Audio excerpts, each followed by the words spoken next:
Hello, everybody, and welcome back to another episode of Short Pit, a NASCAR podcast. I'm your host, Kaleb and Chris. Alongside me, as usual, is my co-host, Chris Prince. Chris, how are you? I'm here, sir. Counting down the days to the weekend. I absolutely hear you. Alongside us, as usual, is Cam and BR, fellas. Happy Tuesday. Yeah. You're also here. So, we're coming off of what was just another race, just another day. Gateway, St. Louis. Denny Hamlin, your winner, career win number 59 for him. He advances to the second round along with his teammate Chase Briscoe, who ends up runner-up. We enter Bristol with a bubble battle, which isn't much to write about. It kind of feels like all four of those guys are in a really bad spot. So we'll go over that. There's some other playoff theory stuff that we should go over. Some Xfinity stuff, and we'll go from there. So should be a quick episode. Should be a nice episode, easy listen, get you on through the rest of your day. But yeah, Denny Hamlin wins at Gateway. Chris, I know that this isn't much to write home about, but Chase Elliott finished his third. Yeah, walk us through it. I mean, it was Gateway. I mean, I think we all went into the weekend expecting what we saw. I mean, I think the cautions falling the way they did maybe allowed the field to get a little more scrambled, so to say. So that gave us a little more different drivers throughout the field competing. So maybe that was nice. The unknowns in strategies, but really that was about it. I mean, it seemed to be another Gateway race. BR? It was one of the races of all time. Yeah, admittedly, I missed a good portion of it watching that Bo Nix disaster class, even though we won. But yeah, it was one of the races of all time. Cam? Yeah, I mean, it was Gateway. I would probably argue that the fourth or fifth fastest car won because of track position, and that's just what happens here, But 5 was definitely faster. The 20 was definitely faster. You could argue after that, but those two specifically were faster than the entire race, but it didn't matter. But yeah, I mean, I felt like there was more passing than we've seen, but that's saying absolutely nothing. So yeah, I mean, for some reason they're obsessed with these flat ovals in the playoffs. Yeah, first of many. But yeah, like I said, Denny Hamlin, your winner, number 59. Good for him in particularly. He said something in his after his burnout, his victory speech down there at the start finish line that his dad wasn't doing too well. He's obviously in the middle of a heated battle with NASCAR and that lawsuit. So yeah, I think a more of a feel good win if you're a Denny guy.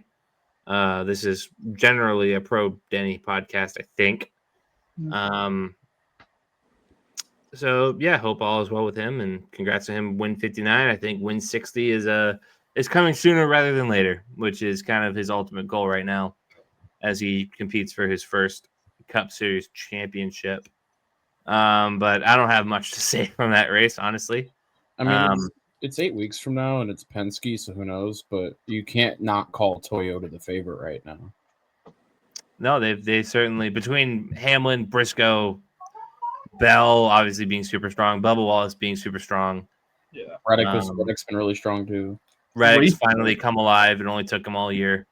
Yeah. I think they've led like 500 and something laps in these first 2 races. The next best team has only, I think it's like Hendricks led like 60 or something. They have 5 of the 16 cars in the playoffs. It's the most of any manufacturer, I think. 3, 4, 5. Nope. Chevy has a couple more. Just by numbers, Chevy has to beat them just because they have more teams. After this round, it's not going to be like that because all the Toyotas made it, and 3 Chevys are about to get bounced. Let's just jump right into that. Josh Berry, once again, an early wreck kind of fucks up his day. Minus 45 to the cut line. Bowman right behind him at minus 35. At some points, minus 19, minus 12, and then mistakes happen right back down to minus 35. SVG minus 15. That heavy lead he built came crumbling down and quit, kind of just how we all thought it would. And Austin Dillon is the first man out, minus 11. The top guy is the only guy that's really in contention for maybe dropping out and swapping with AD is Austin Cindric, who's only plus 11. You could argue Ross Chastain plus 19, but that's a little bit higher of a fall that he's going to have to make. And after that, Joey Logano plus 21, Chase Elliott plus 28. Yeah, not much of a bubble battle here in the round of 16. And it's 3 cars that we all kind of assumed would struggle. Not a lot of surprises there. Cam, I'll kick it to you. This bubble battle doesn't have much to provide, but I'll give you a chance to talk about it. Like, I don't know. I mean, it's probably going to take a wreck inside like the top 12. Because you're right, like Cindric and Dillon's probably the best chance for them to be a battle, but Dillon's not great at Bristol, and Cindric always qualifies really well. If he picks up stage points in stage 1, that battle's over. I mean, Barry's not been strong enough. SVG goes without saying. Dillon's not strong enough. I mean, I think the only chance really is you better hope the 48 wins that damn pole again and can just stay out there. That's about it, really. Yeah. Yeah, look at the Austin Dillon stats at Bristol here. So it's never good if I have to scroll past his name like 3 times to try to find him. P10 in April, not bad. Before that, P21, P24, P17, P31 with a wreck. And yeah, that's it for next gen starts. So yeah, not a great day, but in the spring he proved that he was capable of running a top 10 car. So there you go. Austin Cindric, on the other hand, actually a worse average finish than Austin Dillon. I mean, I'm not surprised by that. It's just he always qualifies so well. So, like, I don't know necessarily at Bristol, but he's just such a good qualifier that if he qualifies in top 10. Not at Bristol, he does not. His highest is P9 in 2022. 2023 started 29th, finished 32nd. Started 21st, finished 31st. Started 27th, finished 13th in the fall of 24. And then in the spring this year, started 21, finished 17th. He's always got that qualifying in his bag, though, is my point, where Austin Dillon is not a good qualifier. Yeah. Yep. BR, anything to add to this kind of lackluster points battle that it's shaping up to be? No. Then Chris. Yeah, I mean, I think the only thing, and I was going to bring it up in a minute, which we can, is this tire talk for Bristol. Like, I think depending on what that really, like, if it's as violently of a fall off as everybody hopes it is, that could make a difference, because we've seen a guy like Josh Berry manage his tires really well on short tracks, so that could be a wrench. But even then, I think I'm mostly in the line of, like, I think it's going to take a wreck and somewhere in the top 12 for that bubble battle to even become slightly. And even then, it's Austin Cindric, so like we're not pulling for it. Yeah, exactly. I mean, honestly, I'm not a big fan. I'm not a Cindric fan, so we can take or leave Cindric at this point in the 2 car. And kind of the problem too is, like, boy, these Bristol races have been basically a giant procession for like weeks. There's not a lot of wrecks. Yeah, I mean, I think that's the thing. It's hard unless you have a mechanical failure. It's hard to wreck if you can't actually race someone. Yeah, I mean, I think that's, like I said, it plays back into the tires. Otherwise, we're going to be follow the leader, and wrecks are going to be hard to be behind. So I think that's kind of the unknown headed into this with the playoffs. But even then, I think I probably lean more towards the side of a wreck happening if we're going to tighten it up. Austin Dillon advancing, though. Like, can we talk about that for a second? If he does. I don't want to. I know, but, like, if he does, like, nobody, I feel like, ultimately, except for Austin Dillon fans maybe, had Austin Dillon getting out of this first round. Like, what? Just how does he? I think that was the first car off of most people's boards. Yeah, I mean, where's the horseshoe? I want to know. Can he throw it to someone else in our group here? Yeah. Gladly, that drives the Chevrolet. Yeah, because only one of us need it. Yeah. True, William Byron. Guy who needs it the least. Fucked up, VR. Even Kyle Larson needs it more than that twerp. Yeah, I don't have much to add. I'm just happy. Listen, I said it after Daytona. Just super fortunate to even participate in the playoffs with the way that things ended and the way things went. That Ryan Blaney win T-shirt still hasn't shipped its way over here yet. So I'm just happy that when we go to Bristol this weekend, Chris, that there's something to race for. He's not totally dead in the water. I'll have a camera for Short Pit live footage next week if Alex Bowman. It's not going to be as entertaining as you think it will be. If Bowman wins the race, it might be. If he wins, yeah, that's going to get me kicked out of. It's going to get me kicked out of Bristol, but you can't get kicked out of Bristol. I'll find a way. No, you won't. I promise to God you won't. They put it up on the when you walk in. Do whatever you want. But yeah, okay, whatever. If Bowman gets eliminated, it is what it is. Whatever, it doesn't change anything. Playoffs. Fuck it. Terrorist of the week. I'm gonna go first. Bowman's pit crew once again all need to get whacked with a goddamn hammer. Not that it mattered.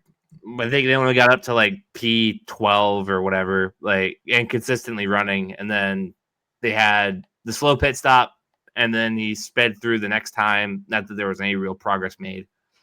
So yeah, this 48 team just loves shooting themselves in the dick, and it was another dick shot this week. So pit crew gets it for me, Chris.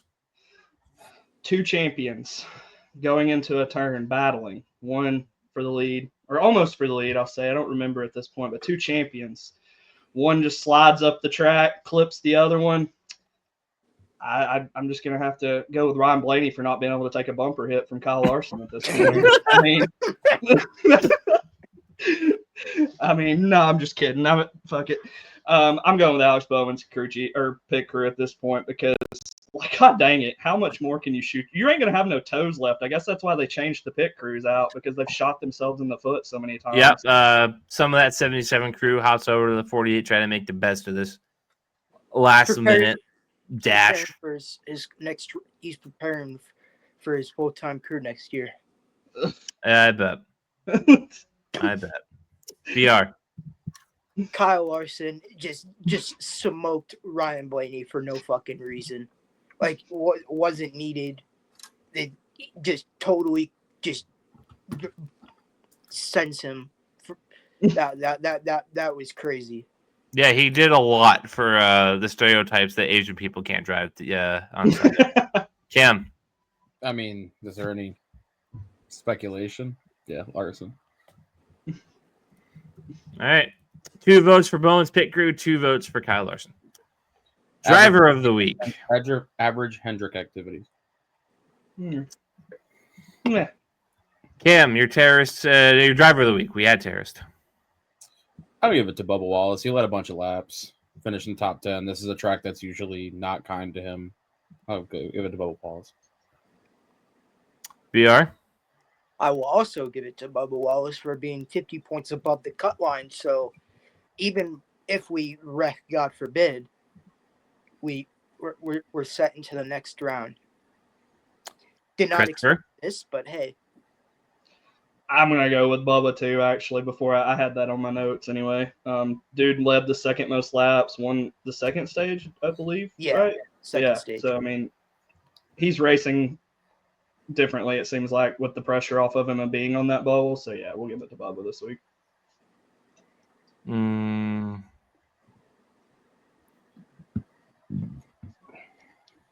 lot of decent names I could pull. Christopher Bell. But just make it unanimous. Don't be a turd. Good Lord. At least give it to Nemechek or some shit. I wish I could give it to Nemechek, but Didn't he finish 6th? Yeah, 2 weeks in a row, you could give it to Nemechek. Come on now. Could I give it to Nemechek? He's 6. No, I don't want to. Christopher Bell. What did he even do? Was the fastest car all day. But he didn't finish. He finished better than John Hunter did. No, he didn't. 7th. He's Christopher Bell. I don't fucking care. I'm tired. It's been a long day. I'm good. I'm done. You just got the 20 finished better than the 42. I fucking hope so. And he didn't even do that. Oh man. What's this thing? What's this John Newby tweet? Somebody, please. Yeah. So the Grassgate Trackhouse. I don't. Your boy Bowman, of course, with awesome, love it. His weight reduction issues last year, called it out that the Trackhouse drivers went off into the grass after the checkered flag, and you can see it on the tweet. Ross Chastain's not even vaguely hiding that he went off there, full 4 wheels, just right off in the grass. And then you see SVG kind of cut over and edge it off into the grass. I've seen so many things. But I think what got me was the fact that NASCAR's playing the dictator move again. One of their guys came out and was like, we have rules in place that could really make them hurt. And we've already advised them and warned them of this. Why are we having to come out as dictators again in the middle of all of this? That's going on legal wise, but also first off, let's just address this. What are we driving off the track for? Is it weight reduction or weight addition? Because I've also heard people state that Denny was told to grab rubber on his burnout and everybody else is trying to make weight now, apparently. So I thought it was interesting. Nonetheless, I'll toss it to Cam because he had a good point in our chat right before we kicked on. Well, I was just saying that if it's for weight addition issues, which weight reduction wouldn't make sense. That's going to make you fail post-tech. Weight addition, I mean, how much can the grass and sod weigh in a 2-ton race car? How much could that grass really weigh?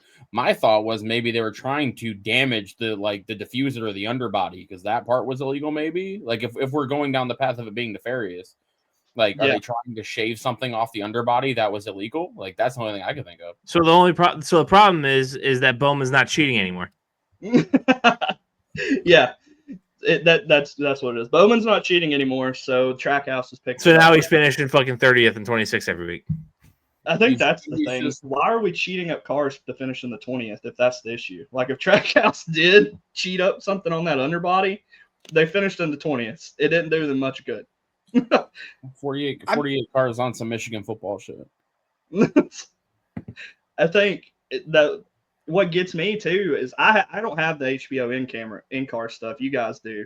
I pay for enough streaming things. That's a different story. But everybody was saying Gragson's in-car camera was showing cars up against the wall and down on the apron doing the same thing. So if it's a big issue, why? I guess it's just the fact that someone called Trackhouse, Bowman called him out and was like, hey, Trackhouse is going over into the grass. But is this a widespread issue? If it's nefarious, what are all the other guys trying to pick up rubber for? Like Cam said, it's a 2,000-pound race car. What's it really going to matter that much? Mattered enough, apparently, to get everybody's attention. Yeah, no kidding. The rubber at least weighs a little something. The sod and grass was not going to weigh anything. Yeah. I mean, it's not like Bowman was a couple of pounds off when he failed tech. I've heard the number was not even fucking close. Not even. Yeah. I never heard the number. What was it? There was didn't hear a number. All I heard was that he wasn't fucking close. Wasn't fucking close. Yeah, I think it's interesting. We'll see if it continues on. But NASCAR instantly just threw their dictator card out and was like, "Yeah, we've got rules in place." Basically, here I'll read it to you because I screenshotted it actually. What is he called? Cup Series Managing Director Brad Morin made it very clear they wouldn't tolerate any attempt at cheating. This came after SVG and Ross Chastain simultaneously drove through the grass during the cooldown lap. Said, we have rules that could put the teams in a real bad spot. We'll make it pretty clear to them moving forward, starting at Bristol. Thank you, Brad Moron. What is he even going to do to SVG? He's going to finish, 30 instead of 28th? What the fuck?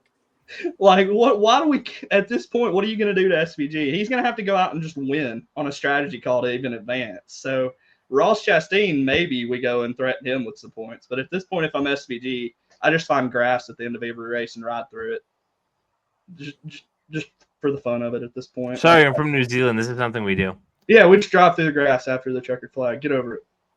Another clip I didn't see. Jordan Bianchi's playoff conversation on Door Bumper Clear with my job. I don't get to listen to these podcasts really anymore. I'm sure I'll listen to it on Thursday when I have nothing else to do flying.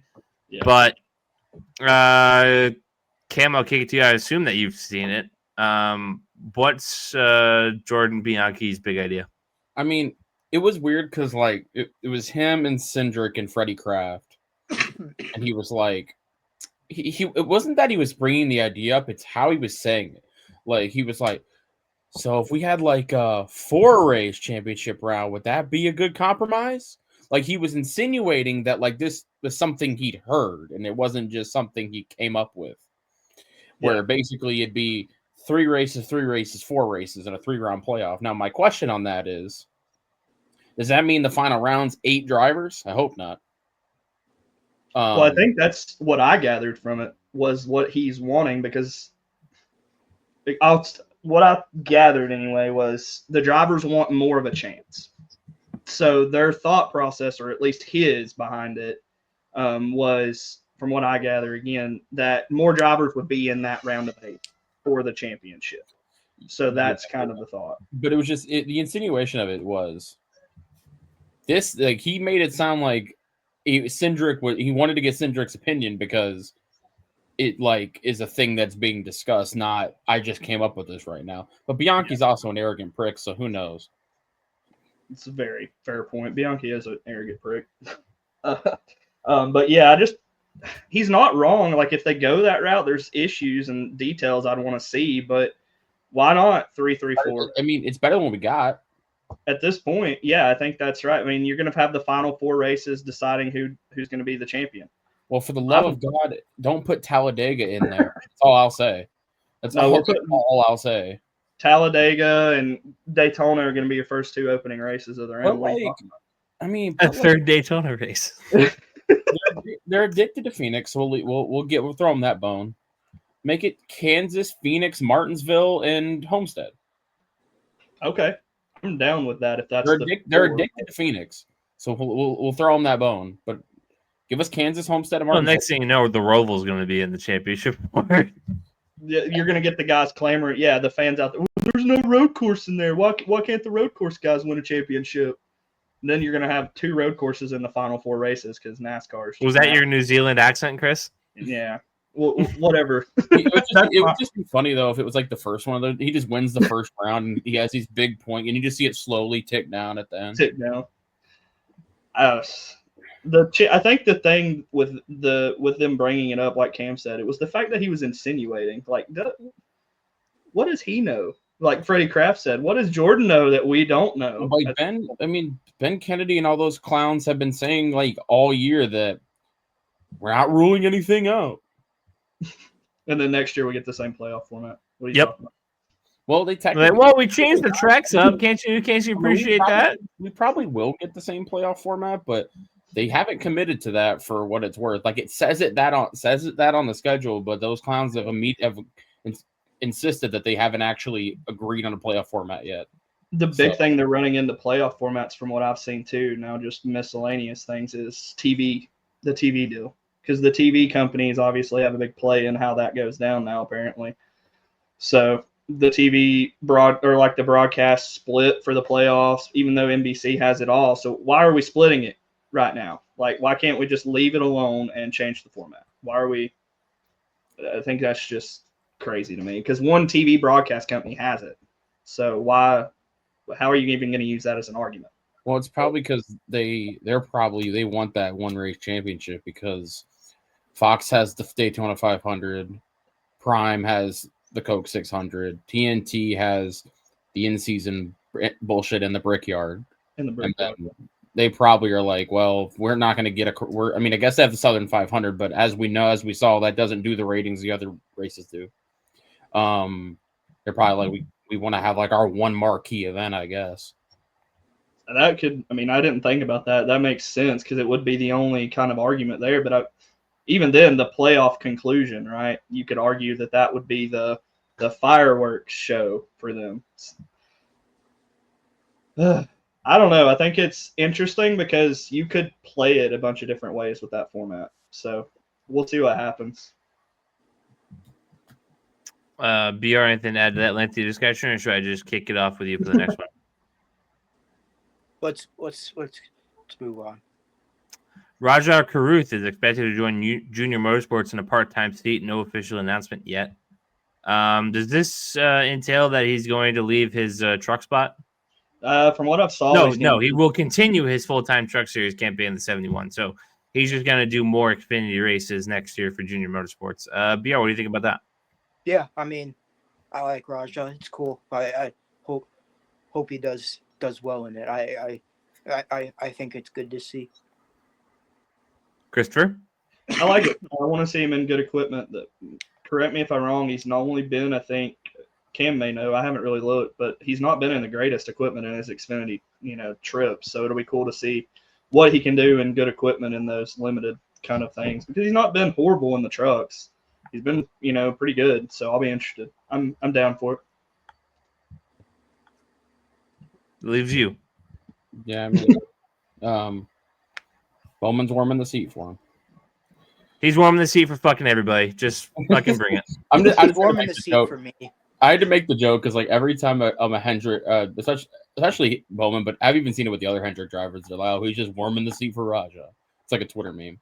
But no, I mean, he's talented. We'll see what happens. I mean, you got no excuses when you're given Junior Motorsports equipment. I mean, any Cup driver that goes down there and runs a race, they just instantly like they're contending for the win. I mean, Diego Suarez won Mexico, just like in an unsponsored car. They had Bowman competing at goddamn Phoenix.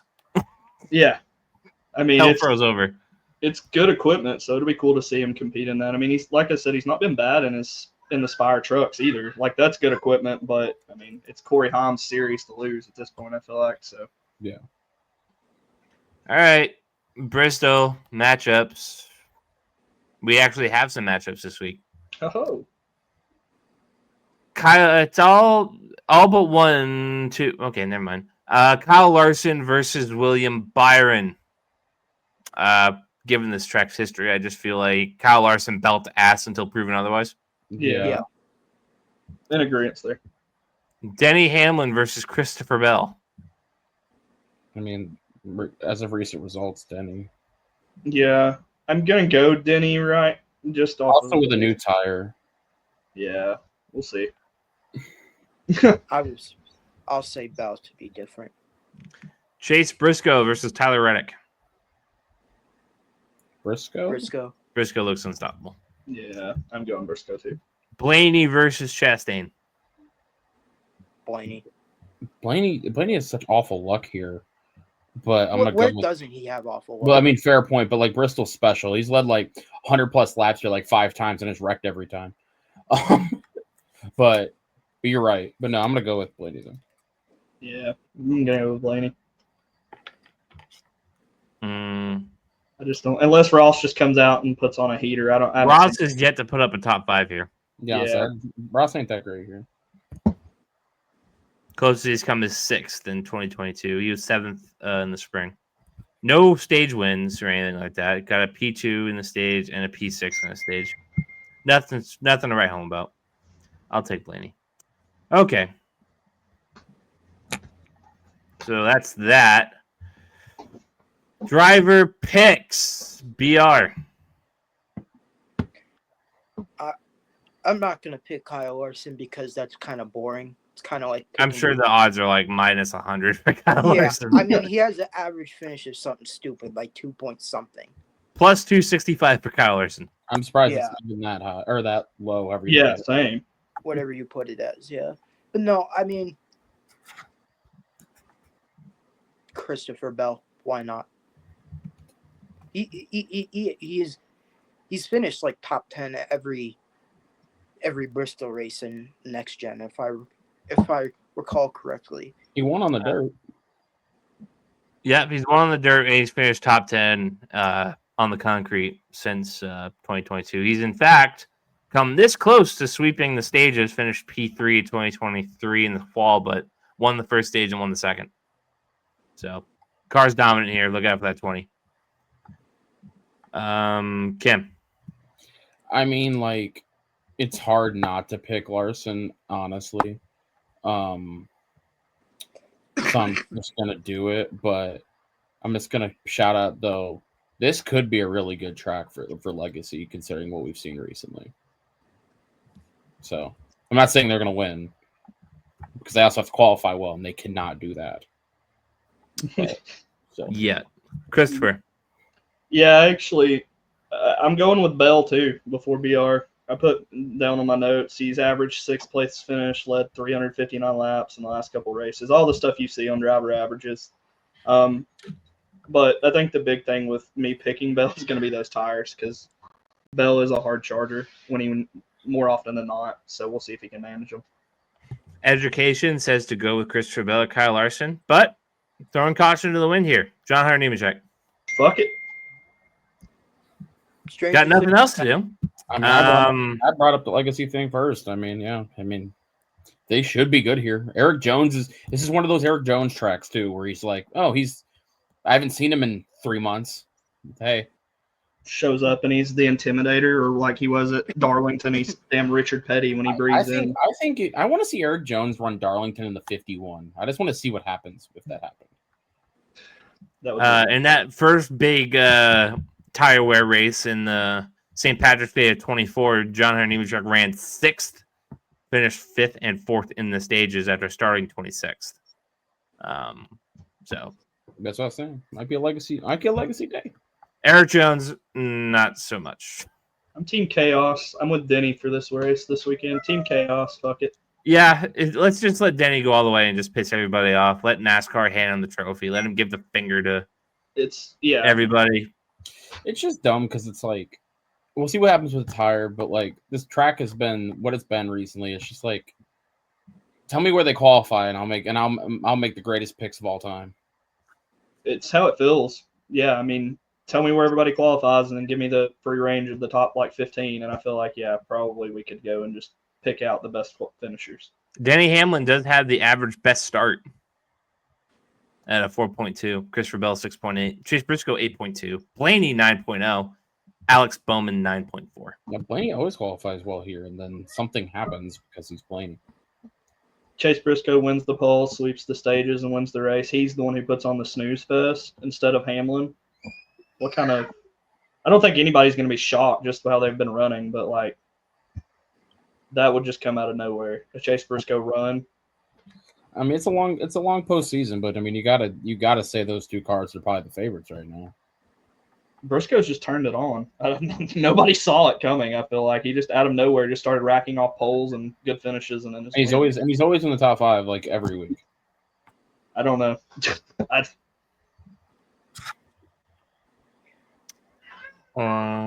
James Small redemption arc. James Small redemption. BR's asking, where was this? I'm coming to the realization that my goat was washed. That's what it is. Well, did you get an interview where Briscoe was saying that Small had told him that they hadn't even used their sim in like 3 years when? Yeah, I did see that. Yeah, that was interesting. Bro had half himself on a boat somewhere, and the other half, not even the other half, a quarter of himself at the shop. A lot of older drivers don't use the sim like the young drivers, but just the fact that they just never used it's kind of crazy. Yeah. Yeah. All right. Well, I'm not going to try to extend this by 10 minutes. I'm good with it. Chris, I'll see you this weekend. We obviously got Xfinity race to go to. We got the Cup race to go to. Now the Xfinity race will be fun as hell. This Cup race might not be the greatest, but the Xfinity cars at Bristol are box office. If only Junior was running it one more year, that'd be fun. But we go watch Connor Zilic pull out another win and fall off the car somehow, some way. If he wins, it'll be the record for consecutive wins in Xfinity. So wouldn't that be? It's crazy. Mickey Mouse a bit, but whatever. No, the Daytona. I guess the Daytona does count. Yeah, you're right. But yeah, it actually does consider because Denny and them looked it up on his podcast. because they were debating it. I only know that because they actually fact checked it. Apparently, it goes to Connor. He'll probably win the race after that and make it relevant anyway. Oh yeah. All right. Well, Chris, we'll see you this weekend. Cam BR, see you next week when we talk about Loudon. Oh, fuck. Well, Man, see you guys got then. 2 races to go to. Yeah, it's a long fucking month.